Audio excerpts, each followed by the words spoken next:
नमस्कार साथियों, आप सभी का स्वागत है। तो साथियों, जैसे कि आप सभी को पता है कि जो लाइन अटेंडेंट की वैकेंसी है 2024 की, उसकी आप सभी लोग तैयारी कर रहे हैं, ठीक है। तो साथियों, ये जो लाइनमैन का वैकेंसी साथियों, उसके लिए जो आईटीआई का कोर्स होता है, आप सभी को पता है 2 साल का, उसी में से आपको क्वेश्चन पूछे जाएंगे, ठीक है। तो साथियों, उन्होंने सिलेबस भी यहाँ दे चुका है। तो ठीक है, आज हम देख रहे हैं, जैसे कि आज सेकेंड पार्ट है साथियों, डीसी मशीन में जो डीसी जनरेटर चल रहा है साथियों। तो ये देखिएगा आप, इसमें साथियों ये मैंने कल तक करा दिया था। डीसी मशीन के पार्ट्स हो गए थे, क्या वर्क होता है, कैसे क्या क्या होता है, ये सब करवा दिया था, ठीक है। तो साथियों, आज हम जानने वाले हैं डीसी जनरेटर में उत्पन्न विद्युत वाहक बल ईएमएफ, इलेक्ट्रोमोटिव फोर्स। तो साथियों, मोस्ट इंपॉर्टेंट क्वेश्चन यहाँ से उठ के आता है कि जो डीसी मशीन या फिर डीसी जनरेटर जो होता है साथियों, उसमें इंड्यूस्ड ईएमएफ का फार्मूला क्या होता है। ये एग्जाम में कई बार पूछा जा चुका है। तो आज उसी के बारे में जानेंगे, देखते क्या, ठीक है। तो देखिए साथियों, जैसे कि हम सभी को पता होगा कि जो फेराडे भैया थे, उन्होंने एक नियम प्रतिपादित, मतलब नियम बताया था। उनका जो प्रिंसिपल है साथियों, कि जब किसी चालक को चुंबकीय क्षेत्र में मतलब फ्लक्स में गतिमान किया जाता है, तो उसमें क्या हो जाता है साथियों, उसमें विद्युत वाहक बल इंड्यूस हो जाता है, विद्युत वाहक बल उत्पन्न हो जाता है। तो उसी का जो फार्मूला होता है साथियों, वो यहाँ हम जानेंगे, ठीक है। यहाँ पे देख पा रहे हैं आप, जनरेटर में फेराडे के नियम के अनुसार कंडक्टर में विद्युत वाहक बल उत्पन्न होता है। आप सभी को पता है माय डियर फ्रेंड, विद्युत वाहक बल उत्पन्न करने के लिए मैग्नेटिक फ्लक्स का मतलब कि होता है फ्लक्स, मतलब ये देखिए फ्लक्स हो गया, ठीक है। इसकी इकाई क्या साथी है, वेबर।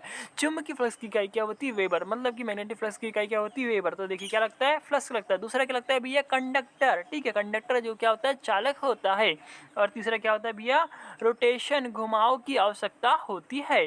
तो देखिए, माना कि जेड आर्मेचर कंडक्टरों की कुल संख्या, जो कंडक्टर साथी उसकी कुल संख्या क्या है, जेड है, ठीक है। उसके बाद में जो फ्लक्स हो जाएगा ना, फ्लक्स प्रति पोल वेबर में होता है साथियों। फ्लक्स पे साथियों यानी क्या, आर्मेचर की गति आरपीएम में, रिवॉल्यूशन पर मिनट, मतलब कि जो अपना आर्मेचर है वो कितने स्पीड से घूम रहा है, ठीक है। तो काय में होती है, आरपीएम में स्पीड होती है। पी क्या साथियों, पोलों की संख्या, ठीक है। 2 पोल है, 4 पोल है, 6 पोल है, 8 पोल है, ठीक है। तो ये क्या साथियों, पी क्या है, पोलों की संख्या। आगे देखेंगे इसके बाद साथियों क्या बताना चाह रहा है इसमें। इसका फॉर्मूला बहुत इंपॉर्टेंट रहता है, क्योंकि एग्जाम में कई बार पूछा जा चुका है साथियों, ठीक है। फार्मूला अधिकतर लेफ्ट वाइंडिंग और वेव वाइंडिंग के बेस पे पूछता है। तो देखिए साथियों, इसमें दिया हुआ ए बराबर क्या होता है, समांतर पथों की संख्या, और जेड बराबर क्या होता है साथियों, कंडक्टरों की संख्या, ठीक है। और ई क्या होता है साथियों, इंड्यूस्ड ईएमएफ, मतलब कि उत्पन्न हुआ विद्युत वाहक बल, इलेक्ट्रोमोटिव फोर्स होता है, ठीक है।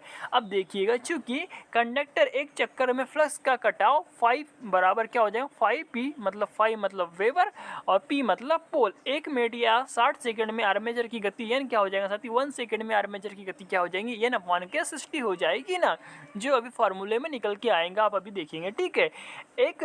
एवं 1 सेकेंड में कंडक्टर द्वारा फ्लक्स का कटाव कितना हो जाएगा साथियों, 5p n अपॉन के 60 हो जाएगा, ठीक है। आगे देखिएगा, एक कंडक्टर में उत्पन्न विद्युत वाहक बल बराबर 1 सेकंड में फ्लक्स का कटाव, ये देखिए इसका यहाँ पे ये बना हुआ है, ठीक है। बहुत अच्छे से लिखा हुआ, ओल्ट में हो जाएगा, ठीक है।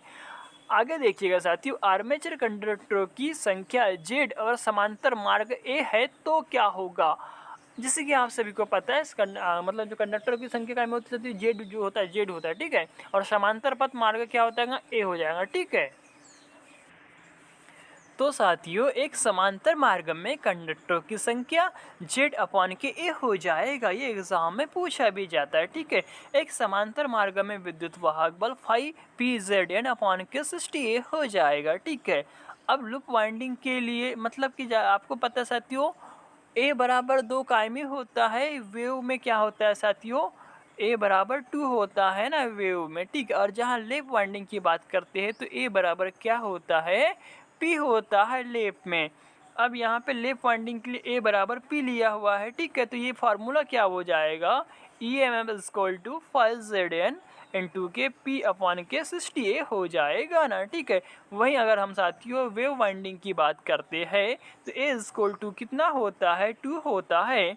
तो 2 का इसमें मल्टीपल हो जाएगा ना, तो ठीक है। फिर पी ई इजक्वल टू क्या हो जाएगा साथियों, p5zn अपॉन का 60 नहीं होगा, 120 हो जाएगा। अब देखिए साथियों, यहाँ पे आप सबको पता है जो लेप होती है ना, उसमें a बराबर क्या होता है, p होता है। तो ये दोनों कट जाएगा, तो यहाँ पे क्या बचेगा, e बराबर 5zn अपॉन के 60 बचेगा ना, ठीक है। तो चलिए साथियों, यहाँ पे एक उदाहरण दिया हुआ है, इसको देखते हैं। तो साथियों ये उदाहरण बहुत ही इंपॉर्टेंट है, क्योंकि साथियों इस बेस पे एग्जाम में ना क्वेश्चंस बनते हैं आपके लिए, ठीक है। क्वेश्चन आ रहा है, इस जो मतलब अपना क्या बोलना चाहिए साथियों, फार्मूला है, इस बेस पे क्वेश्चन बहुत सारे बनते हैं एग्जाम की दृष्टि से, बहुत ही इंपॉर्टेंट है। चलिए देखते हैं। एक 4 पोल के डीसी जनरेटर में कुल कंडक्टरों की संख्या 900 है, मतलब कि जेड क्या है साथियों, 900 है, और 10 क्या है साथियों, 10 मिली वेबर है, मतलब कि 10⁻³ है ना, वेबर है ना।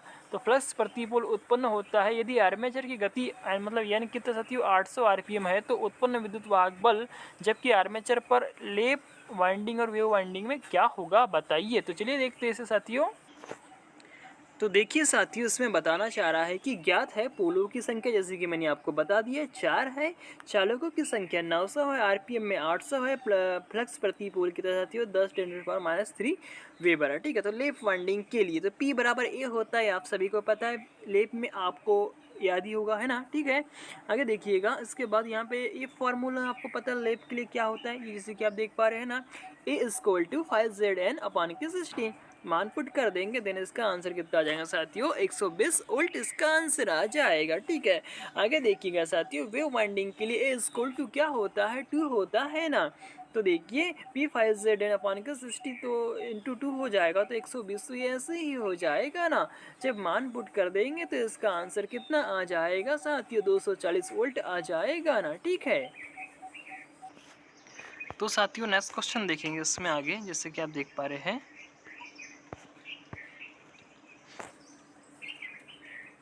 एक लेप वाउंड 6 पोल का जनरेटर 1000 आरपीएम पर घूमता है, ठीक है। मतलब कि इसमें यह नहीं कितना हो गया साथियों, 1000 आरपीएम हो गया।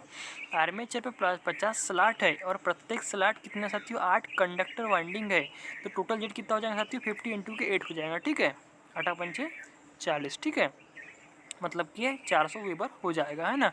यदि वह 400 वोल्ट विद्युत वाहक बल उत्पन्न करता है, मतलब ईएमएफ ऑलरेडी दे चुका है, कितना करता है साथियों, 400 वोल्ट उत्पन्न करता है, तो फ्लक्स प्रति पोल बताइए, मतलब कि इसमें साथियों वेबर निकालना है अपने को, ठीक है। आगे आगे क्या बोला चला साथियों, यदि जनरेटर वेव वाउंड में 1500 आरपीएम गति हो जाए तो विद्युत वाहक बल हल कीजिए, ठीक है। यदि जनरेटर वेव वाउंड में है तो, है ना। तो साथियों देखेंगे इसका, देखिए इन्होंने हल करके भी दिया हुआ है, बहुत ही अच्छा है ना।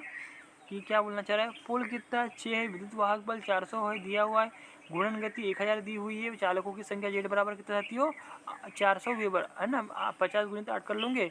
अब उन्होंने लेप में और पूछा है, लेप वाइंडिंग में उत्पन्न विद्युत वाहक बल का ये फार्मूला साथियों याद रखिएगा, यहाँ पे 60 है ना, अपन में P नहीं आएगा, और ऊपर में A जो 60 A जो है साथियों, यहाँ पे A और जो P है वो क्या हो गया, कट गया, इसलिए नहीं आएगा, है ना। ये देखिए ना, यहाँ पे साथियों देखिए क्या करना, आप इसका मान पुट कर देना, तो आपका जो वेबर निकल के कितना आ जाएगा साथियों, 0.06 वेबर आ जाएगा, ठीक है ना। आगे देखिएगा, आगे देखिए साथियों, यदि जनरेटर वेव वाउंड है और गति 1500 आरपीएम है, तो उत्पन्न विद्युत वाहक बल क्या होगा। तो साथियों देखिए सो ने क्या बोला है, वेव वाउंड है तो आपको ये फॉर्मूला लगाना है सिंपल सा, उसके बाद ये मान रखना और आपका आंसर कितना आ जाएगा साथियों, 1800 वोल्ट आ जाएगा। अब साथियों मोस्ट इम्पोर्टेंट बात आती भैया, जो हम पढ़ने जा रहे हैं कि डीसी जनरेटर का वर्गीकरण, क्लासिफिकेशन ऑफ डीसी जनरेटर्स। तो साथियों ये बहुत ही इम्पोर्टेंट है यार, कि जो डीसी जनरेटर्स होते हैं वह कितने प्रकार के होते हैं। जो क्लासिफिकेशन होता है, तो डीसी जनरेटरों का आर्मेचर के साथ फील्ड वाइंडिंग के कनेक्ट करने के अनुसार वर्गीकरण किया जाता है। यह 3 प्रकार के होते हैं। फर्स्ट है सीरीज, शंट एंड कंपाउंड। ये कितने साथियों, 3 प्रकार के जनरेटर है, ठीक है। आगे देखिएगा, सीरीज वाउंड जनरेटर बहुत इंपॉर्टेंट है साथियों, यहाँ से जरूर एक क्वेश्चन बनता है आपका, है ना। तो बहुत ही इंपॉर्टेंट है, ध्यान से सुनिएगा, ठीक है। क्वेश्चन है पहला, देख पा रहे, मतलब इसमें दिया हुआ साथियों कि जो सीरीज वाउंड जनरेटर, इस जनरेटर में आर्मेचर फील्ड के सीरीज में लगाया जाता है। जो देखिए इसका मैं डायग्राम भी बना देता हूँ साथियों, इसमें कुछ नहीं, आपको क्या करना, ये हो गया, यहाँ पे कार्बन ब्रश लग जाएंगे, ये हो गया, ये हो गया, और यहाँ ऊपर में साथियों क्या हो जाएंगे, अपनी वाइंडिंग हो जाएंगे, ठीक है, ये हो गया, और यहाँ पे क्या लग जाएगा साथियों, लोड लग जाएगा, मतलब कि साथियों इसमें लिखा हुआ है इस जनरेटर में आर्मेचर फील्ड के सीरीज में लगाया जाता है। देखिए सीरीज में लगा हुआ है, फील्ड कम टर्नों का होता है, ये जो इसमें क्या होती है, टर्न कम होती है तथा मोटी होती है। देखिए साथियों, फील्ड कम टर्नों का और मोटे तारों का बना हुआ होता है। इस जनरेटर के बाहरी सिरों पर लोड लगाया जाता है, जैसे कि हमने यहाँ पे लगा दिया है, तथा यह जनरेटर विद्युत वाहक बल उत्पन्न करता है, क्योंकि लोड के बिना इसके फील्ड का सर्किट क्या होता है, कंप्लीट नहीं हो पाता ना। अतः यह जनरेटर ऐसे स्थानों पर प्रयोग किया जाता है जहाँ लोड है ना, जहाँ लोड प्रत्येक समय लगा रहे, जैसे कि बूस्टर में क्या होता है, सीरीज जनरेटर का यूज़ किया जाता है। याद रखिएगा साथियों, बहुत ही इंपॉर्टेंट है एग्जाम की दृष्टि से, ठीक है। आगे देखिए साथियों, इसमें जो फॉर्मूला बनता है वह भी आपको याद रखना है, क्योंकि इसके बेस पे अगर कोई क्वेश्चन आता है तो आपसे बनना चाहिए, ठीक है। ये इसका डायग्राम है, ये लोड लगा दिया, ये आर्मेचर A1 A2 तथा series field S1 SE1 SE2 ही, ठीक है। ये फील्ड के क्या है साथियों, कनेक्शन होते हैं। अब सीरीज फील्ड का देखिए, सीरीज जनरेटर का फील्ड लोड करंट से उत्तेजित होता है। ये देखिए लोड करंट से उत्तेजित होता है। यदि लोड करंट अधिक हो तो जनरेटर अधिक विद्युत वाहक बल उत्पन्न करेगा। आर्मेचर और सीरीज फील्ड के सिरे क्रमशः A1 व A2 और SE1 SE2 होते हैं। तो साथियों ये देखिएगा, इसमें ये पूरा का पूरा इसका जो फार्मूला बनेगा इसके बेस पे बनता है, ठीक है। क्योंकि फील्ड आर्मेचर और लोड सीरीज में लगे हुए होते हैं, तो साथियों इसमें क्या होता है, IA बराबर IL हो जाता है, क्योंकि आर्मेचर करंट बराबर IL, मतलब कि लोड करंट इसमें बराबर होता था ISE, मतलब कि सीरीज फील्ड का भी करंट, मतलब ये तीनों क्या होती है, बराबर होती है। लोड करंट, आर्मेचर करंट और सीरीज फील्ड करंट, जो सीरीज जनरेटर होता है साथियों, ये तीनों क्या होती है, बराबर होती है, ठीक है। तो इसमें वोल्टेज ड्रॉप क्या हो जाएगा, IA इंटू क्या हो जाएगा, RA हो जाएगा। और फील्ड में वोल्टेज ड्रॉप क्या हो जाएगा, देखिए आर्मेचर में वोल्टेज ड्रॉप क्या होगा, आर्मेचर करंट इंटू के आर्मेचर का रेजिस्टेंस। और फील्ड में वोल्टेज ड्रॉप क्या हो जाएगा साथियों, सीरीज का करंट इंटू के सीरीज का रेजिस्टेंस, ठीक है। तो ये जब इसका देखिए साथियों एक अपना ये जो फार्मूला यहाँ पे दिया हुआ है साथियों, तो मैं यहाँ पे लिखना चाहूँगा इजी बराबर क्या हो जाएगा, जनरेटेड EMF क्या हो जाएगा साथियों, ये टर्मिनल वोल्टेज है, VT मतलब होता है टर्मिनल वोल्टेज, प्लस के क्या हो जाएगा, IA बाहर निकल जाएगा, और कोष्टक में क्या आ जाएगा साथियों, RA प्लस के RAC हो जाएगा ना। तो ये याद रखिएगा, ये फार्मूला बहुत ही इम्पोर्टेंट है, ठीक है। तो ये आपका जो सीरीज जनरेटर है ये ऐसा होता है, ठीक है। आगे मैं आपको फिर से मेरी जो नोट्स रहती है उसमें आपको इसका फॉर्मूला दिखा देता हूँ, ठीक है। देखिए सीरीज एक्साइटेशन, सीरीज जनरेटर है ना, यहाँ पे इसके ये फार्मूला भी आप देख पा रहे हैं। ये देखिए ये सीरीज जनरेटर मैंने यहाँ बनाया हुआ है, RAC, IL मतलब होता है लोड करंट, IA मतलब आर्मेचर करंट, RA मतलब क्या होता है साथियों, RA मतलब आर्मेचर का रेजिस्टेंस, RAC मतलब कि फील्ड का रेजिस्टेंस, ठीक है। ये जनरेटेड EMF, क्योंकि साथियों इसमें क्या होता है, हम इसको यांत्रिक ऊर्जा देते हैं, तो ये देखिए प्राइमर लगा हुआ है, ठीक है। अब इसका एजी क्या हो जाएगा साथियों, देखिए VT मतलब टर्मिनल वोल्टेज प्लस के IA, आर्मेचर करंट इंटू के RA प्लस के IA इंटू के RAC प्लस के BCD मतलब होता है ब्रश कॉन्टेक्ट ड्रॉप होता है। तो देखिए ये इजी बराबर VT प्लस के IA बाहर निकल जाएगा, यहाँ से वनिस्ट और RA प्लस के RAC हो जाएगा ना, ठीक है। तो ये याद रखिएगा साथियों, ये जो फॉर्मूला यार ये बहुत ही इंपॉर्टेंट है, ये देखिए है ना। अब देखिए इसमें लिखा हुआ है मोटे टर्न व कम टर्न होते, जैसे कि मैंने अभी आपको बताया, ठीक है। इसमें इंग्लिश में लिखा हुआ है साथियों, this is called S current operated field winding is in a series with armature and load, therefore all the load current flow through the field winding, ठीक है, which require thick conductor and generally it is the having less number of turn, ठीक है, कम turn लगते हैं, ठीक है। No as current is operated field, ठीक है। अतः इसका रेजिस्टेंस कितना होता है साथियों, आर्मेचर का रेजिस्टेंस 0.005 से 1 से 2 ओम तक होता है, ठीक है। ये भी याद रखिएगा, ठीक है। आगे देखते हैं साथियों हम शंट तो आगे देखिए साथियों, शंट जनरेटर क्या बोलना चाह रहा है भैया, आप सभी को पता होगा शंट जनरेटर कांस्टेंट जनरेटर होता है, जैसे कि ठीक है इसमें स्थिर होता है। ठीक है, देखिए वोल्टेज स्थिर तत्व की पड़ेगा इसमें। इस जनित्र में आर्मेचर फील्ड के समांतर क्रम में लगा होता है। तो ये जैसे कि आप डायग्राम में देख पा रहे हैं, ये हो गया अपना आर्मेचर और ये हो गया अपनी फील्ड वाइंडिंग। आर्मेचर क्या है, फील्ड वाइंडिंग के समांतर में जुड़ा हुआ होता है। इस वाइंडिंग में पतले तारों की अवर अधिक टर्नों की होती है। मतलब पतले तार वाइंडिंग पतले तारों की अवर अधिक टर्नों की होती है। यह जनरेटर बिना बाहरी लोड के विद्युत वाहक बल उत्पन्न करता है। लोड लगा रहे अथवा न रहे तब भी इसका वोल्टेज लगभग स्थिर रहता है। तो ये क्वेश्चन आता है, कांस्टेंट जनरेटर किसको बोलते हैं, या फिर कांस्टेंट वोल्टेज किसका रहता है, तो ये भी है शंट जनरेटर का रहता है। ठीक है, आगे देखिएगा, शंट फील्ड करंट बढ़ाने पर इसका विद्युत वाहक बल अधिक उत्पन्न होने लगता है। यह अधिकतर बैटरी चार्ज करने और सामान्य कार्यों में प्रयोग होता है।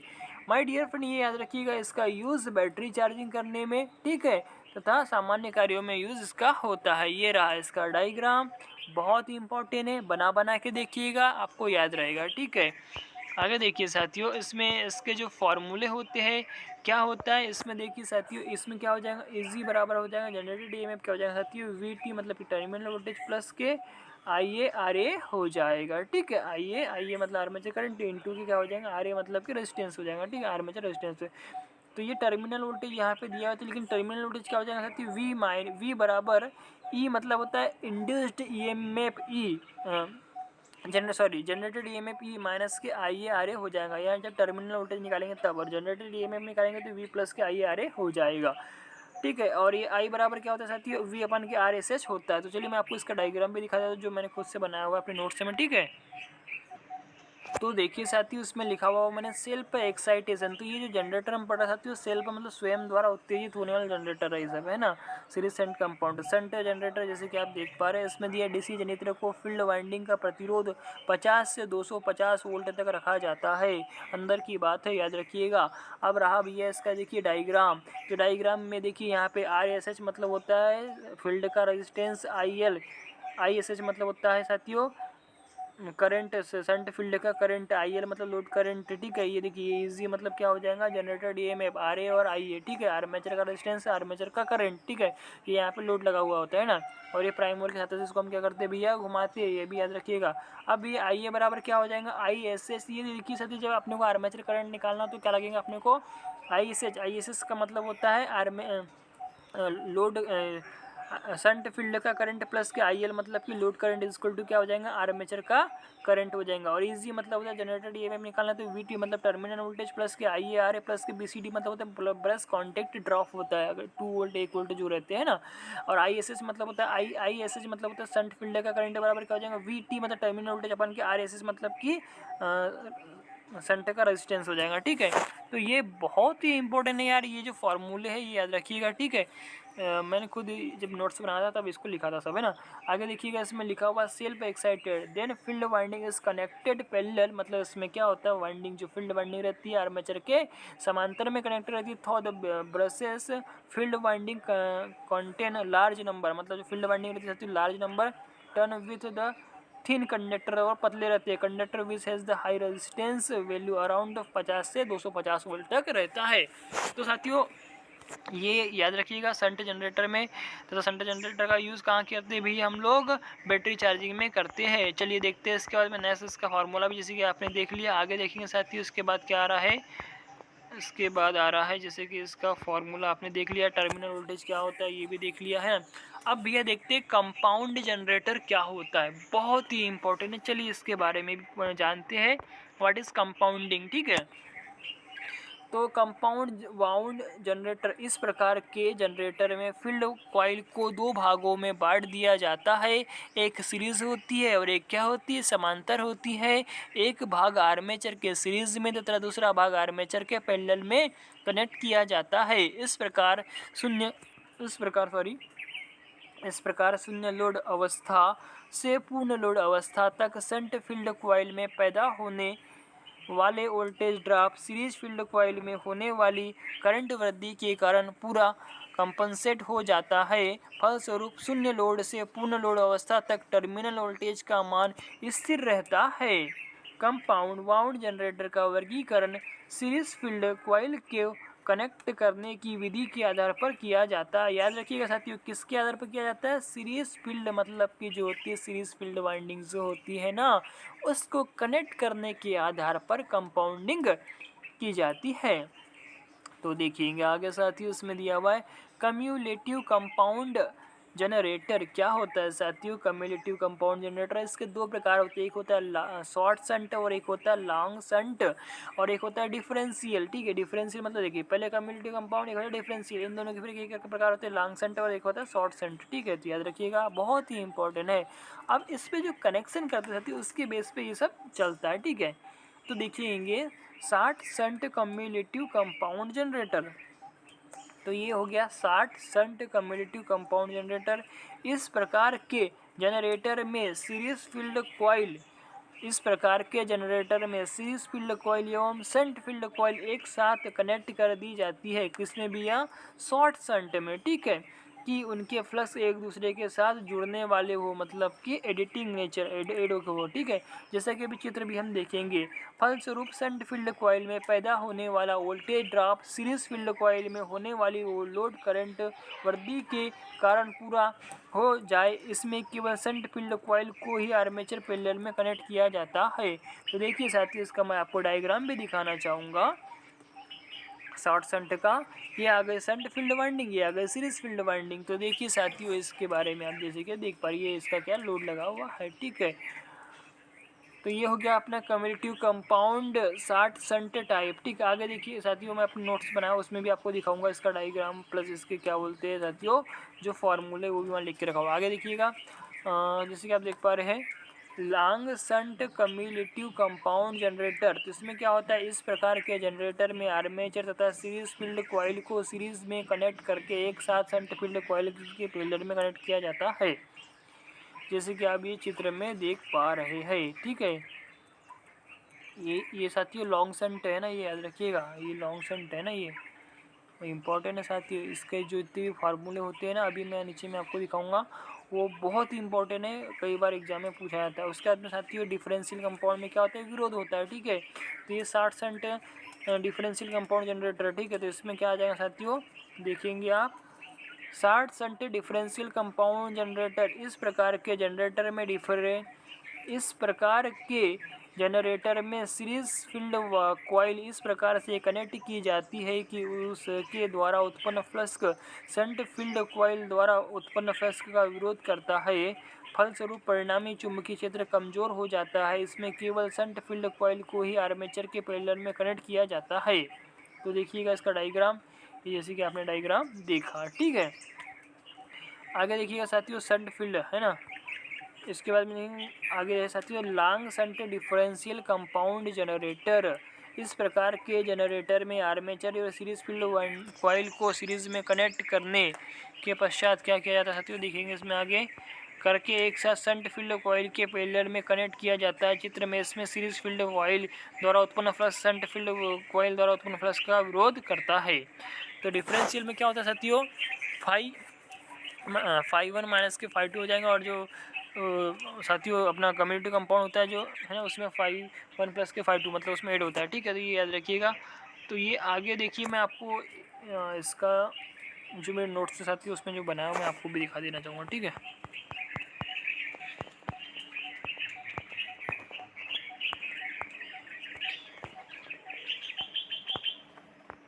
चलिए इसमें जानते हैं। ठीक है, compound excitation, cumulative compound generator, differential compound generator, compound generator. ठीक है, देखिए series is inside the field winding. The field winding is divided in two part, major portion with the large number of turn connection in the parallel shunt winding. ठीक है, minor portion with the less number of the turn connected in the series with the armature series. ठीक है, देखेंगे आगे साथियों इसमें लिखा हुआ है यदि current following if both the winding is the same is direction, both the flux will add the net flux is a positive as a cumulative compound generator. जब एडिटिव नेचर का होगा, पॉजिटिव नेचर का होगा, है ना, जब तो उसमें क्या होगा, कम्यूटेटिव कंपाउंड जनरेटर होगा, ठीक है। If series field winding is reverse flux oppose shunt flux and next flux different net flux का डिक्रीज, मतलब जब घटेगा तो एस डिफरेंशियल कंपाउंड जनरेटर, तो ये याद रखिएगा, एग्जाम में पूछा जा सकता है आपको, ठीक है। कब डिफरेंशियल होता है, कब कम्यूटेटिव होता है, ठीक है। अब देखेंगे साथियों, shunt flux always dominate series flux, ठीक है, ये भी याद रखिएगा। आगे देखिएगा, इसमें लिखा हुआ है there is no considerable difference between long shunt and short shunt, the induced EMF long shunt is slightly generator then short shunt generator, ठीक है। आगे देखिए साथियों, कम्यूलेटिव कंपाउंड जनरेटर, तो ये कम्यूलेटिव कंपाउंड जनरेटर का जो लॉन्ग शंट मतलब होता है उसका टाइप, तो ये उसका डायग्राम है भी है, ये देखिए इस टाइप से बनेगा जैसे कि मैंने आपको बनाया है, टर्मिनल वोल्टेज है। अब इसमें क्या होता है साथियों, 5SH 5SE, ये क्या होता है, पॉजिटिव नेचर का होता है, याद रखिएगा। इसमें ईजी मतलब होता है जनरेटर ईएमएफ क्या हो जाएगा साथियों, VT मतलब टर्मिनल वोल्टेज क्या हो जाएगा, E G generated EMF is equal to VT plus के IARA प्लस के IARSC हो जाएगा, ठीक है। ये जो फार्मूला यार याद रखिएगा, IA बराबर क्या होता है, ISH प्लस के IL होता है, और ISH बराबर क्या होता है साथियों, V अपन के RSH होता है। ये जो फार्मूले हैं ये इसके बेस पे एक क्वेश्चन आपको एग्जाम में देखने को मिलेगा 100% साथियों, ठीक है।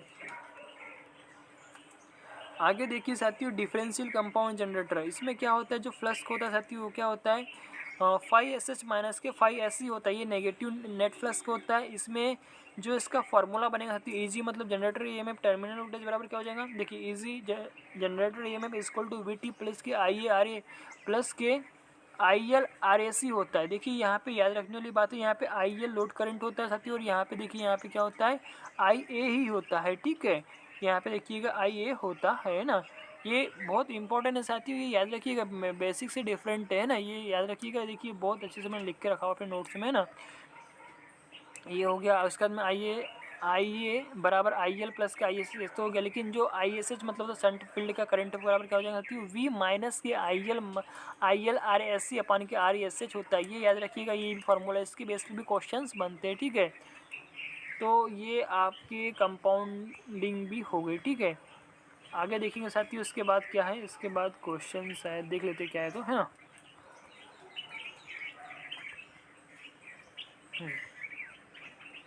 सीरीज और शंट डीसी जनरेटर की विशेषता, ये कैरेक्टरिस्टिक है साथियों, इसमें characteristics of the series and shunt DC generator, ठीक है। तो आगे हम इसके आगे देखेंगे साथियों,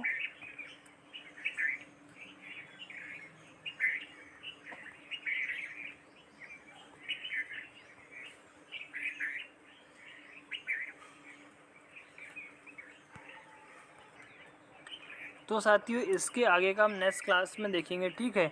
आज के लिए इतना ही रखते हैं। तो साथियों जो लाइन अटेंडेंट की वैकेंसी साथियों बहुत ही अच्छी और बहुत ही अच्छी अपॉर्चुनिटी तैयारी जरूर करें साथियों। तो आप सभी को मेरा प्यार भरा धन्यवाद।